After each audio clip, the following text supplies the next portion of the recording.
Assalamualaikum Ustaz. Waalaikumsalam. Sampean dari mana? Saya dari gang sebelah Ustaz. Boleh saya bercerita kepada Ustaz? Boleh, silakan. Bagaimana hukumnya menyakiti hati orang tua? Saya jawab, Allah tidak akan ridho kepadamu.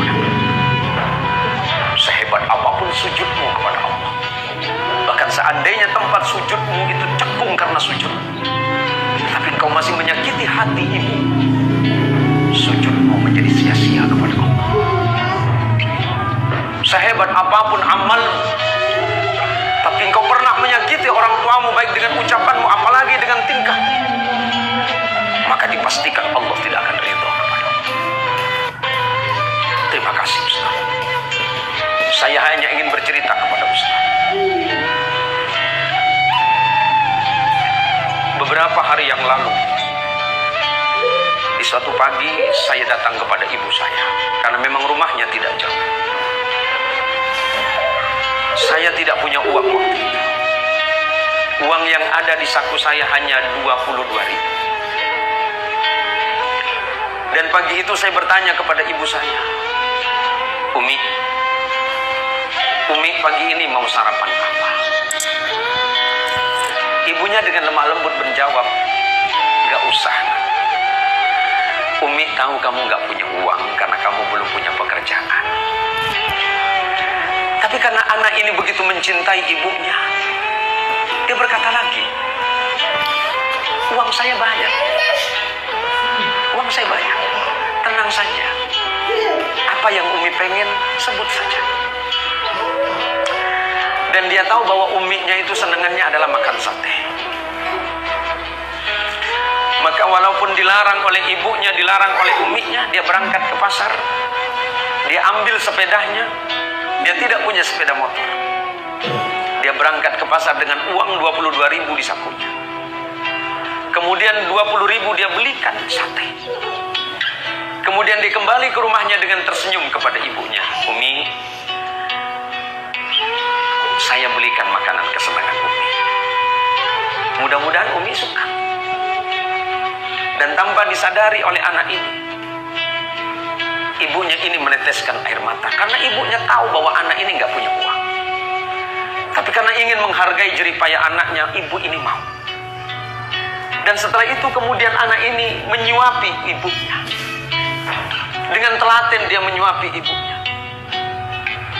Dan tanpa terasa ibunya kemudian berdoa kepada Allah, Nak, semoga Allah memberikanmu rezeki yang lebih.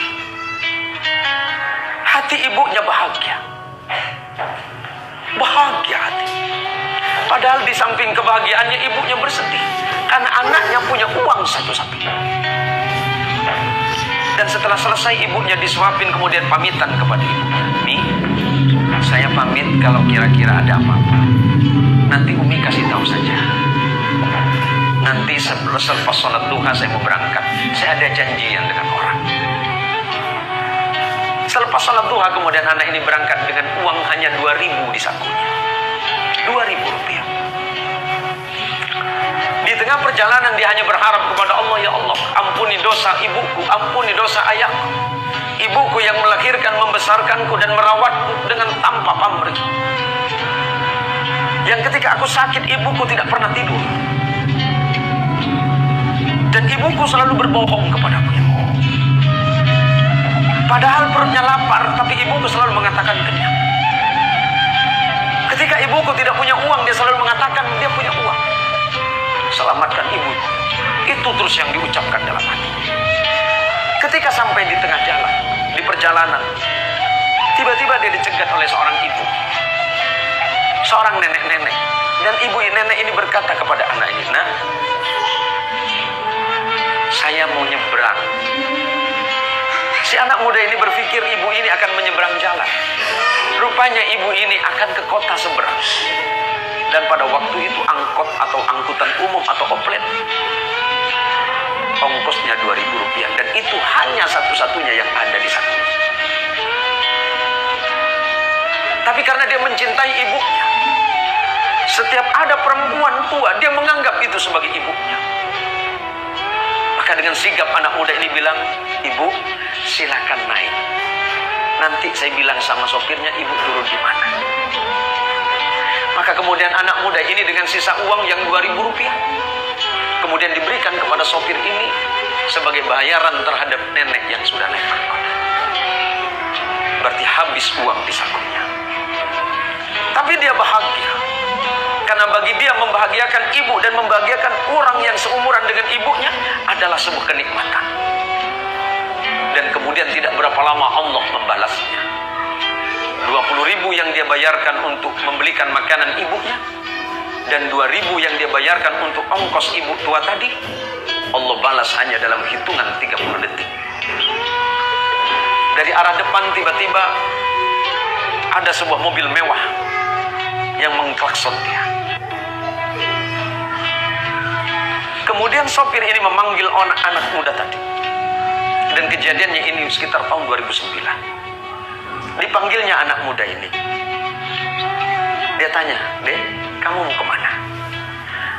"Saya ada janji dengan kawan, Pak. Ada yang bisa saya bantu." "Oh tidak. Coba ke sini." Tiba-tiba kemudian orang ini berkata kepada anak muda, "Saya punya sedikit rezeki, memang saya sudah janji dari rumah akan bersedekah atas nama ibu saya. Dan saya senang melihat." Padahal orang ini tidak saling kenal. Kemudian anak ini dengan bersusah payah mengatakan, "Pak, Bapak mungkin salah orang. Bukan saya orang yang Bapak maksud." "Oh tidak. Hati saya mengatakan adik orang." Tidak lama kemudian setelah orang ini menyodorkan amplop, si anak muda ini kemudian mengucapkan terima kasih dan memasukkan ke saku celana. Dan dia tidak berpikir apa yang ada di saku celana. Dia masih terus berjalan. Sampai kemudian dia mengurungkan niatnya dan kembali lagi ke rumah ibunya. Dan ketika sampai di depan ibunya, dia menangis sejadi-jadinya. Hanya karena sebuah bakti yang dia anggap sepele. Ternyata Allah membalas 20.000 yang dibelikan makanan untuk ibunya, 2.000 untuk ibu tua yang seumuran dengan ibunya. Allah balas dengan jumlah 22 juta. Artinya apa? Bahwa bakti seorang anak kepada ibu itu tidak ternilai. Seperti apapun keadaan orang tua kita, mau baik dan buruk dalam pandangan orang lain, tetapi dia tetap orang tua kita yang patut kita hormati. Oleh karenanya, saudaraku sekalian, para anak-anak, cerita hikmah yang saya sampaikan tadi, ini menjadi pelajaran penting bagi kita.